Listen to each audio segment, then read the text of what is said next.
The president just tweeted maybe 2 minutes ago regarding the DC home rule, saying he would sign the resolutions that should they pass the Senate to overturn the changes to DC's criminal code.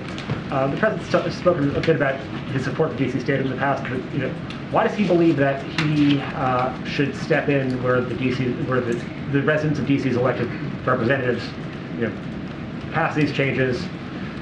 Why does he believe that he should substitute his wisdom and judgment for theirs? So look, I mean, just to double down and triple down on what the president has said for decades, which is that he believes every city should have the right to self-government. That is still the same case. That hasn't changed anything. He has long believed that DC statehood should be something that the residents of DC should be allowed. Again, that hasn't changed. But this is different. The way that we see this is it's very different. This is the DC Council put changes forward over the mayor's objections, and the president doesn't support changes like lowering penalties for carjacking. So this piece is different, but again, it doesn't change the administration strongly supporting H.R. 51, which would have made D.C. the 51st state. That is something that he still very much supports, and we're going to continue to call on Congress to provide a swift and orderly transition to statehood for the people who live here in D.C. I was hoping you could explain a little bit why this is different, but just because it's different. The president believes that every city should have the right to self-government, except if he disagrees with the outcomes of their